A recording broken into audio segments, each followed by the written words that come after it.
The moment someone demands access to your house without a warrant, a court order, or your permission, you are about to learn exactly how much power they really have. The knock came at exactly 8:17 on a Saturday morning. I remember the time because I had just poured my second cup of coffee and settled into the chair beside my kitchen window. Outside, the neighborhood was quiet. A lawn mower hummed somewhere in the distance. Sprinklers clicked rhythmically across a nearby yard. Sunlight reflected off parked cars lining the street. It was the kind of peaceful suburban morning where nothing unusual was supposed to happen. Then the knock came again. 3 sharp strikes against my front door. Not the hesitant knock of a delivery driver. Not the casual knock of a neighbor. This one carried purpose, authority, expectation. I stood and walked across the hardwood floor toward the entryway. Through the decorative glass beside the door, I immediately recognized who was standing on my porch. Brenda Whitmore, president of our Homeowners Association. She stood perfectly upright with a clipboard tucked beneath one arm and a leather folder held tightly in her hand. Even from inside, I could see the confident expression on her face. The expression of someone who believed she was about to get exactly what she wanted. I opened the door halfway. Warm summer air drifted inside. "Good morning, Brenda," I said. "Ethan," she replied with a practiced smile. "I am here for the property inspection." I blinked once. "The what?" Her smile never moved. "The interior property inspection." For a moment, I genuinely thought she was joking. I waited for the punchline. None arrived. "You want to inspect the inside of my house?" I asked. "Yes," she said matter-of-factly. "We have received reports that certain modifications may have been made that require verification under HOA guidelines." I stared at her. Then I glanced toward the street to see whether a camera crew was hiding somewhere nearby. Surely this could not be a real conversation. "Brenda," I said carefully, "you cannot just walk into somebody's house." Her expression tightened slightly. "The association has authority to ensure compliance." "Inside my house?" I asked. "Yes." I took a slow sip of coffee while processing what I had just heard. During the 8 years I had lived in the neighborhood, I had seen HOA disputes over landscaping, fences, paint colors, and mailbox designs. I had never once heard anyone claim the HOA could conduct interior home inspections. "I am going to say no," I told her politely. The smile disappeared completely. "Excuse me." "No," I repeated. "You are not coming inside my house." The silence that followed felt surprisingly heavy. A dog barked somewhere down the street. A delivery truck rolled past the corner. Brenda stared at me as though I had violated some sacred rule. Then she opened her folder and flipped through several pages. "Refusing an inspection may result in enforcement action." I almost laughed. Not because it was funny, because the statement was so absurd. "Then I guess we will find out," I said. Her eyes narrowed. "You are making a mistake." "Maybe," I replied. "But you are still not coming inside." She closed the folder sharply and stepped backward off the porch. Before leaving, she looked directly at me and delivered a sentence that would set everything else in motion. "This is not over, Ethan." Then she turned, walked to her vehicle, and drove away. Standing there in the doorway, listening to the fading sound of her engine, I had no idea that a simple refusal would eventually lead to lawyers, police officers, HOA meetings, and a public lesson about authority that our entire neighborhood would never forget. The email arrived less than 24 hours later. I heard the notification sound from my laptop while eating breakfast at the kitchen counter. Rain tapped softly against the windows. Gray clouds hung low over the neighborhood, and the scent of fresh coffee filled the room. Under normal circumstances, an HOA email would have been the least interesting part of my morning. This one was different. The subject line immediately caught my attention. It read, "Notice of noncompliance and inspection refusal." I opened the message and leaned back in my chair. The further I read, the more unbelievable it became. According to Brenda, my refusal to allow entry into my home constituted interference with association oversight responsibilities. She claimed the board possessed authority to verify certain property conditions and suggested that failure to cooperate could result in fines, penalties, and additional enforcement measures. I read the email twice. Then I read it a third time just to make sure I was not missing something. The rain continued falling outside while the dishwasher hummed quietly in the background. Everything around me felt normal except the words on the screen. I had spent years working as a compliance consultant before changing careers.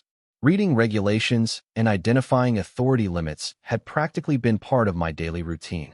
One thing I learned very early was that people often confuse what they wish they could do with what they are actually allowed to do. The difference matters a lot. Instead of responding immediately, I opened a filing cabinet in my home office and pulled out every HOA document I had received when purchasing the house. Governing documents, community rules, covenants, bylaws, architectural guidelines. The stack was several inches thick. By noon, my dining table looked like a legal research center. Papers covered nearly every surface. Sunlight occasionally broke through the clouds, illuminating highlighted passages and handwritten notes. I spent hours reviewing page after page. Every rule, every section, every reference to inspections, exterior maintenance, landscaping, architectural compliance, common areas, parking restrictions, fence requirements. There were plenty of rules. There was also one very important thing missing. Nothing gave the HOA unrestricted authority to enter private residences. Nothing. By late afternoon, I had filled several pages of notes. The more I researched, the more confident I became. Then another email arrived. This one was shorter, much shorter. Brenda informed me that multiple complaints had allegedly been received regarding possible violations inside my property. She did not identify the complaints. She did not identify the violations. She simply repeated her demand for access. Reading the message, I noticed something that had not stood out before. Every statement sounded confident.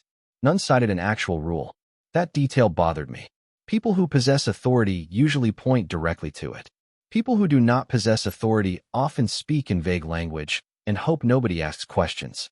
That evening, I walked through the neighborhood as the sun disappeared behind the rooftops. Porch lights flickered on one by one. Children rode bicycles along the sidewalks. Neighbors walked dogs through the community park. Everything appeared peaceful, yet I could not stop thinking about the situation. If Brenda truly believed she had the right to enter homes, how many residents had simply accepted her word without ever checking the documents themselves?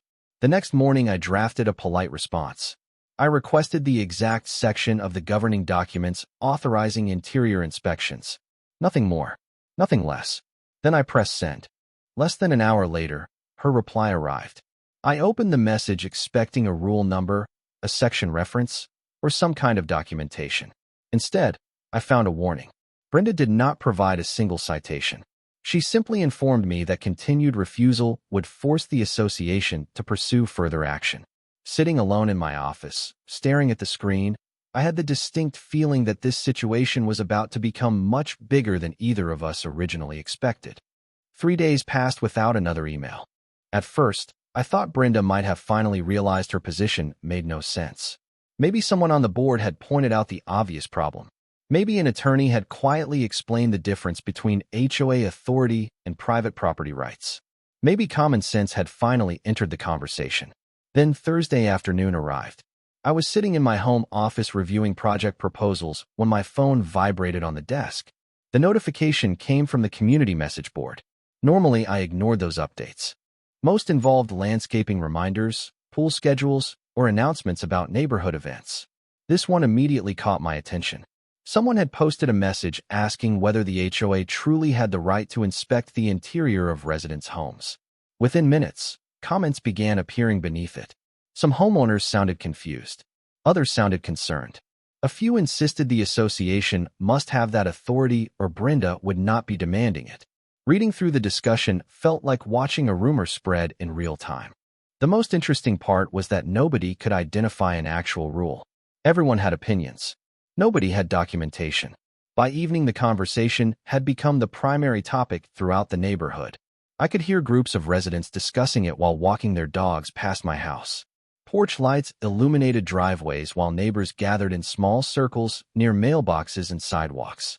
The entire community seemed to be asking the same question. Could the HOA really enter private homes? The next morning, I decided to continue my own research. If this situation was escalating, I wanted every fact on my side. My home office looked more like a legal archive than a workspace. HOA documents covered one side of the desk. State property statutes occupied another. Notes filled multiple legal pads. Sunlight streamed through the blinds while a ceiling fan hummed quietly overhead. Hours passed as I reviewed every relevant section I could find. The answer never changed. Associations could regulate many things: exterior appearance, architectural standards, common areas, community rules. But entering private homes without permission was an entirely different matter. Around noon, another email arrived from Brenda. This one carried a noticeably different tone. The polite language was disappearing. In its place came warnings. She informed me that my refusal was creating compliance concerns. She suggested the board might pursue stronger enforcement options if cooperation was not immediately provided. Once again, there was still no citation, no rule number, no governing provision, just confidence. I responded with the exact same request I had made before. I asked her to identify the specific authority she believed granted access to the interior of my home. Then I waited. Several hours later, her answer appeared. It contained 5 paragraphs. Not one of them addressed the question. Instead, she referenced community standards, board responsibilities, and maintaining neighborhood integrity. Reading the message, I noticed something important. Brenda was no longer trying to prove she had authority. She was assuming she had authority and demanding that everyone else accept it. That distinction mattered a lot. Saturday morning brought another surprise. While checking my mailbox, I noticed 2 neighbors approaching from across the street. Both looked uneasy. After a few minutes of conversation, they admitted that Brenda had recently mentioned possible inspections during separate discussions with residents. Neither homeowner had been comfortable with the idea. Neither homeowner understood where the authority supposedly came from. Standing there beneath a bright blue sky, listening to their concerns, I realized this issue was no longer just about me. If Brenda truly believed she could inspect my house, there was a good chance she believed she could inspect anyone's house. As the conversation ended, one of the neighbors asked a simple question. What happens if you keep saying no? I looked back toward my front door and thought about every email, every warning, and every unanswered request for documentation. Then I gave the only honest answer I could. I think we are about to find out. And less than 48 hours later, Brenda made her next move. Monday morning arrived with the sharp smell of freshly cut grass drifting through the neighborhood. The sky was clear, the temperature was comfortable, and for the first few hours, everything seemed completely normal. I answered emails, reviewed project schedules, and almost convinced myself the situation was finally slowing down. Then at 10:42 in the morning, my phone buzzed. The message came from the HOA. This time it was not an email. It was an official notice attached as a PDF document. I opened it while sitting at my desk and immediately felt my eyebrows rise. The association was scheduling what they described as a mandatory compliance inspection. The notice included a specific date, a specific time, and a statement informing me that representatives of the association would arrive to conduct an inspection of the property. I read the document twice. Then I laughed out loud. Not because it was funny, because it was astonishing. The notice still failed to identify any authority allowing entry into my home. It simply announced that the inspection would happen, as though saying something confidently enough could somehow make it legal. I spent the next hour reviewing the document line by line. The more carefully I examined it, the more obvious the problem became. The notice referenced community standards. It referenced board responsibilities. It referenced compliance obligations. What it never referenced was permission. That omission mattered. Around lunchtime, I responded with a short message. I thanked the association for the notice. Then I informed them that nobody representing the HOA would be entering my house. I also repeated my request for the exact governing provision authorizing interior inspections. Once again, I received no answer to that question. Instead, another message arrived from Brenda personally. Her tone had changed dramatically. The professional language from earlier emails was almost gone. What remained sounded frustrated. She insisted the board could not fulfill its responsibilities if residents refused inspections. She suggested that my position was creating unnecessary conflict. She warned that additional action might become necessary. Sitting in my office, listening to the quiet hum of the air conditioner, I noticed a pattern that had become impossible to ignore. Every message contained demands. None contained authority. Later that afternoon, I decided to attend an open HOA board meeting. The clubhouse sat near the center of the neighborhood, surrounded by carefully maintained landscaping and decorative lighting. As I walked inside, conversations immediately became quieter. Word had clearly spread. Residents filled most of the seats. Some looked curious. Others looked concerned. Brenda sat at the front of the room beside several board members. Her expression remained confident, but there was tension beneath it now. The meeting covered routine business for nearly 30 minutes before the subject finally surfaced. A homeowner stood and asked a direct question. Did the HOA have the right to inspect the interior of homes? The room became completely silent. Even the sound of the ceiling fan seemed louder. Everyone looked toward Brenda. She cleared her throat and began explaining the board's responsibilities. She spoke about maintaining standards. She spoke about protecting property values. She spoke for several minutes. Yet she never answered the question. The homeowner asked again. This time another resident joined in. Then another. Suddenly the discussion that had quietly spread across the neighborhood was happening in public. I watched carefully as Brenda attempted to redirect the conversation. What surprised me most was that several board members appeared uncomfortable. Some avoided eye contact. Others quietly reviewed papers in front of them. By the time the meeting ended, the atmosphere had completely changed. Residents were no longer simply accepting statements at face value. They wanted documentation. They wanted proof. Most importantly, they wanted answers. As I walked back toward my car beneath the glow of parking lot lights, my phone vibrated again. Another message from Brenda had arrived. This one was only a single sentence long. It read, "If you continue refusing inspection, outside authorities may become involved." Standing there in the quiet night air, I stared at the screen and realized she had just escalated the situation to an entirely new level. The following Wednesday began like any other workday. The morning sun poured through the blinds in my home office, while the aroma of coffee drifted from the kitchen. Birds chirped outside. A delivery truck stopped briefly across the street. Everything felt ordinary. Looking back, that normalcy was what made the next few minutes so memorable. At approximately 9:15 in the morning, I heard the sound of a vehicle slowing in front of my house. Then another. Curious, I glanced through the front window. My coffee stopped halfway to my mouth. A police cruiser had parked along the curb. For a brief moment, I assumed there must be some unrelated issue in the neighborhood. Then I saw a familiar silver sport utility vehicle pull in directly behind it. Brenda. I set my coffee down and walked toward the front door. Outside, the air was already warm. The leaves on nearby trees moved gently in the breeze. A few neighbors had stepped onto their porches, their curiosity immediately triggered by the sight of a police vehicle.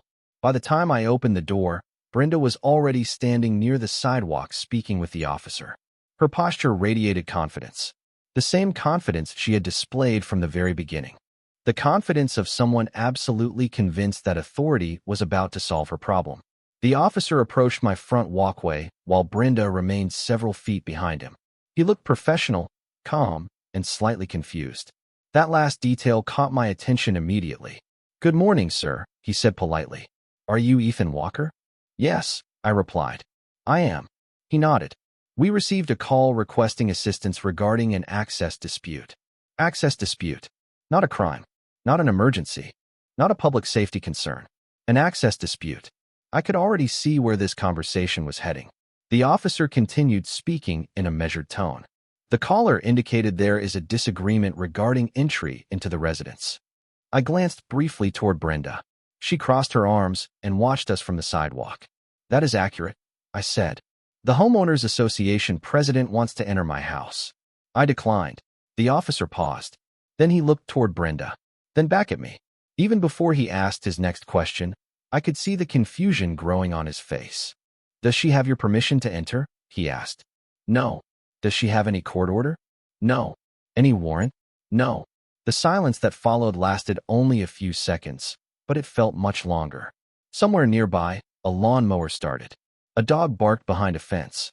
Across the street, several neighbors were now openly watching the conversation. The officer took a slow breath and nodded. "Okay." That single word told me everything. He turned slightly and motioned for Brenda to join us. She approached immediately, clearly expecting confirmation that her position was about to be enforced. Instead, the officer asked a question that changed the entire atmosphere. "Ma'am, what legal authority are you relying on to enter the residence?" Brenda began discussing HOA responsibilities, community standards, compliance concerns, property values, the same talking points I had heard repeatedly. The officer listened patiently. When she finished, he asked a second question. "Do you have documentation authorizing entry without the homeowner's consent?" For the first time since this situation began, I saw genuine uncertainty appear on her face. She opened her folder, flipped through several papers, referenced board authority, mentioned inspections, yet she never produced what the officer had requested. The conversation continued for several minutes while more neighbors quietly gathered outside. What started as a private dispute was suddenly becoming very public. Standing there on my front porch, watching the confidence slowly drain from Brenda's expression, I realized something important. She had not called the police because she understood the law. She had called because she assumed the sight of a badge would make me surrender. What she did not realize was that the badge was about to create a very different outcome. The officer remained calm throughout the entire conversation. That composure became increasingly important because the atmosphere around us was changing by the minute. More neighbors had emerged from their homes. Some stood near driveways. Others watched from front porches. A few pretended to walk dogs while very obviously paying attention to every word being exchanged. The neighborhood had become an audience. Brenda still held her folder tightly against her side. The confidence that brought her to my house that morning had not completely disappeared, but it was beginning to crack. The officer listened patiently as she continued explaining why the association needed access. She spoke about enforcement. She spoke about compliance. She spoke about responsibilities. Finally, after several minutes, he asked the same question one more time. Do you have legal authority to enter this residence without the homeowner's permission? The question hung in the air. A light breeze rustled nearby trees. Somewhere down the street, a garage door opened. Brenda flipped through her documents again. I noticed her movements becoming less certain. She pointed to a page inside her folder and attempted to explain a section of the HOA rules. The officer accepted the paper and read it carefully. Then he looked up. This discusses exterior property standards, he said. It does not authorize entry into the home. For the first time, complete silence settled over the gathering. Even the neighbors watching from a distance seemed frozen. The officer handed the document back. His tone remained respectful, but his position was becoming very clear. Homeowners associations can have rules, he explained. That does not automatically create a right to enter a private residence. Brenda immediately attempted another argument. She claimed the board needed to verify possible violations. The officer nodded politely. Then he asked whether those concerns had been reviewed by an attorney or supported by any legal order. The answer was no. I could almost see the realization spreading through the crowd. Many of these residents had spent years assuming the HOA possessed powers far beyond what actually existed. Now they were hearing a completely different message directly from a neutral authority figure. The conversation continued for another 10 minutes. During that time, the officer carefully explained that homeowners retained privacy rights inside their residences. He explained that consent mattered. He explained that legal processes existed for situations requiring access. Most importantly, he explained that refusing entry to an HOA representative was not a criminal matter. Standing on my own front porch, listening to that explanation, I felt something unexpected. Relief. Not because I doubted my position. I had never doubted it. The relief came from hearing someone completely outside the dispute confirm what the documents had already shown. Facts were finally replacing assumptions. Then came the moment nobody expected. One of the neighbors stepped forward and asked a question. So the HOA cannot just inspect our houses whenever they want? The officer answered immediately. Not without your permission or some separate legal authority. The reaction was subtle but unmistakable. Heads turned. People exchanged looks. Quiet conversations began spreading through the crowd. Brenda seemed to recognize what was happening. The discussion was no longer about me. It was no longer about one house. It was about every homeowner in the neighborhood. After another brief exchange, the officer concluded the matter. There was no crime. There was no enforcement action. There was no basis for compelling access.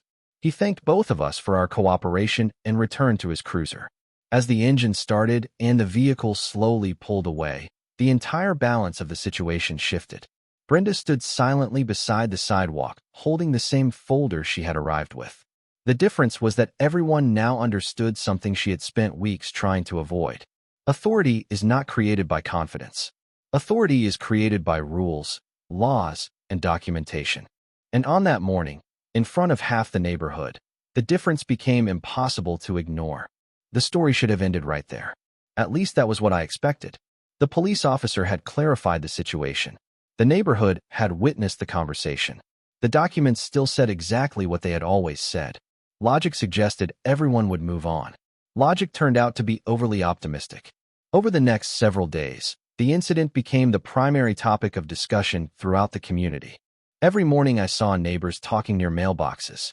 Every evening small groups gathered near sidewalks and driveways. The same questions kept circulating. Why had the police been called? Why did the HOA believe it could enter private homes? Why had nobody seen a rule supporting that claim? The more people asked those questions, the harder they became to ignore. By Friday afternoon, something unusual happened. Several homeowners began requesting copies of the governing documents for themselves. Some contacted the management company directly. Others exchanged sections through email and neighborhood message boards. For the first time in years, residents were actually reading the rules governing their community. The results were predictable. They found landscaping regulations, parking regulations, architectural regulations, common area policies. What they did not find was any broad authority allowing HOA officials to inspect the interior of private homes. The realization spread quickly. One evening I sat on my back patio listening to the distant sound of sprinklers while reviewing emails that had arrived throughout the day. Several came from neighbors I barely knew. Their messages were polite. Some apologized for initially assuming Brenda must have been right. Others thanked me for asking questions they had never considered asking themselves. One message stood out more than the rest. The homeowner wrote that she had lived in the neighborhood for nearly 12 years and had always assumed the HOA possessed far greater authority than it actually did. Reading that sentence made me pause. Assumptions. That word seemed to appear everywhere in this story. The following week brought the next HOA board meeting. Unlike previous meetings, this one was packed. Every chair was occupied. Residents lined the walls. Conversations filled the clubhouse before the meeting even began. The atmosphere felt completely different from the last gathering. Curiosity had evolved into scrutiny. When Brenda entered the room, people immediately fell quiet. The meeting started with routine business. Budget updates, maintenance projects, landscaping contracts. Yet everyone knew those topics were not the reason the room was full. Eventually, a homeowner stood and addressed the board directly. He asked whether the association intended to continue pursuing interior inspections. Another resident immediately followed with a second question. Then a third homeowner raised a fourth. Within minutes, the board found itself facing the very questions Brenda had spent weeks avoiding. The most remarkable part was that I barely said anything. I did not need to. Residents were doing the questioning themselves. They wanted explanations. They wanted documentation. Most importantly, they wanted transparency. Brenda attempted to defend her position by discussing board responsibilities and community standards. The response was noticeably different from previous meetings. Instead of accepting general statements, residents asked for specifics.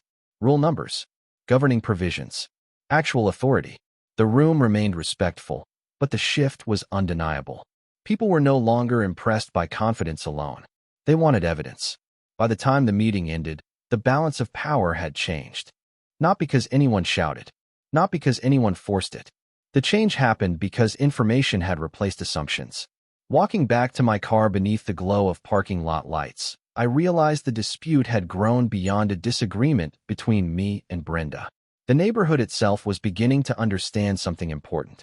Authority only works when it is grounded in real rules. The moment people start asking for proof, imaginary authority becomes very difficult to maintain. Over the next 2 weeks, the conversation that had started on my front porch evolved into something much larger than anyone expected. The neighborhood message board became unusually active. Residents shared excerpts from governing documents. They compared notes from previous board meetings. They discussed the difference between HOA responsibilities and homeowner rights. What surprised me most was not the criticism directed toward Brenda. It was the number of people who admitted they had never actually read the rules before. For years, many residents had simply assumed the board's interpretation was correct. Now they were verifying everything themselves. One cool Tuesday evening, I sat at my kitchen table listening to the faint hum of the refrigerator while reading through another series of homeowner emails. Outside, porch lights glowed across the street and crickets chirped from nearby landscaping beds. The neighborhood felt peaceful again, yet underneath that calm surface, important changes were taking place. Several residents had formally requested that the board review its enforcement procedures. Others wanted clarification regarding the limits of HOA authority. A few even proposed creating a homeowner education committee so residents could better understand the documents governing the community. The more I read, the more obvious it became that people were no longer interested in rumors or assumptions. They wanted facts. The next board meeting drew an even larger crowd than the previous one. By the time I arrived, nearly every seat was occupied. Residents lined the back wall holding copies of bylaws, printed emails, and highlighted sections of governing documents. The atmosphere was not hostile. It was focused. The room felt less like a neighborhood meeting and more like a group of people determined to understand how their community actually worked. When the meeting began, routine business lasted only a few minutes before homeowners started asking questions. This time, however, the questions were remarkably specific. Residents cited page numbers. They referenced exact sections of documents. They asked for clarification regarding inspection authority, enforcement limits, and board responsibilities. Several board members appeared increasingly uncomfortable, not because anyone was being disrespectful, but because documentation leaves very little room for interpretation. Brenda attempted to defend her earlier actions by explaining that she believed she was acting in the community's best interests. The statement was met with polite silence. Then one homeowner stood and asked a question that immediately changed the room. If there was never authority to enter private homes, why were residents told otherwise? Nobody interrupted. Nobody argued. Everyone simply waited for an answer. Brenda looked down at her notes. For several seconds, the only sound came from the air conditioning system above us. Finally, she acknowledged that the board may have interpreted certain responsibilities too broadly. The reaction was subtle but significant. Heads nodded throughout the room. Not because people were celebrating, because they had finally received an admission that facts mattered more than assumptions. By the end of the meeting, a formal review of several HOA procedures had been proposed. Additional transparency measures were discussed. Future communications would require clearer references to actual governing provisions. As residents slowly left the clubhouse that evening, conversations sounded completely different from those I had heard only weeks earlier. The fear and uncertainty were gone. In their place was confidence. Confidence built on understanding rather than authority. Walking across the parking lot beneath the glow of streetlights, I realized the real outcome had never been about winning an argument. It was about something much simpler. Once people learned where authority actually ended, they stopped being intimidated by claims that extended beyond it. And that realization was about to create one final consequence nobody had anticipated. The final chapter of the story arrived quietly. There was no dramatic confrontation, no shouting, no courtroom surprise, just a series of small moments that revealed how much the neighborhood had changed. About a month after the police visit, the HOA held another meeting. This one felt different from the moment I walked through the clubhouse doors. The tension that had dominated previous gatherings was gone. Residents were still engaged, still asking questions, but the atmosphere felt constructive rather than uncertain. People understood the documents better now. They understood the limits of authority better now. Most importantly, they understood that asking for proof was not disrespectful. It was responsible. During that meeting, the board formally introduced several policy clarifications. Future enforcement notices would include direct references to governing documents. Homeowner rights would be outlined more clearly in association communications. Additional training for board members was discussed to prevent misunderstandings regarding authority and enforcement. As I listened from the audience, I realized something remarkable. The entire community had become more informed because one person had simply asked a basic question. Where's the rule? Brenda attended the meeting as well. She spoke less than usual. When she did speak, her comments focused on transparency and improving communication. There was no attempt to revisit the inspection issue. No effort to defend previous actions. The subject had effectively closed itself. Facts had done what arguments could not. After the meeting ended, several residents approached me in the parking lot. Some thanked me for standing firm. Others shared stories about times they had accepted statements without verifying them. One homeowner laughed and admitted he had spent an entire weekend reading HOA documents for the first time in 10 years. The conversations were friendly, relaxed, and surprisingly optimistic. Standing beneath the parking lot lights, I realized the neighborhood had gained something valuable from the experience. Confidence. Not confidence in the board. Not confidence in any individual. Confidence in understanding how things actually worked. Weeks later, life had largely returned to normal. The neighborhood looked exactly as it always had. Children rode bicycles along the sidewalks. Neighbors walked dogs in the evenings. Lawn crews arrived every Thursday morning. Mailboxes filled with advertisements and community newsletters. Yet beneath that familiar routine, something had changed. People asked questions now. People read documents now. People wanted evidence before accepting claims. One afternoon, I was sitting on my back patio enjoying a quiet weekend when I heard laughter from the yard next door. The sun was setting beyond the rooftops, casting long shadows across the neighborhood. A gentle breeze moved through the trees. It was one of those peaceful moments that remind you why you bought a home in the first place. As I sat there, reflecting on everything that had happened, I thought back to that first knock on my front door. A simple refusal had triggered weeks of conflict, confusion, and public scrutiny. Yet in the end, I never needed to raise my voice. I never needed to threaten anyone. I never needed revenge. All I needed was a simple question that nobody seemed willing to answer. Show me the rule. That question exposed every weakness in the argument. It revealed the difference between actual authority and assumed authority. It reminded an entire neighborhood that rights do not disappear because someone speaks confidently. The most satisfying part of the story was not that Brenda lost credibility. It was that the community gained clarity. People learned that rules matter. Documentation matters. Facts matter. And sometimes the strongest response to an unreasonable demand is not anger, confrontation, or retaliation. Sometimes it is simply asking for proof and patiently waiting for the truth to do the rest. The moment someone needs authority they cannot document, the problem is not your refusal. The problem is that the authority never existed in the first place.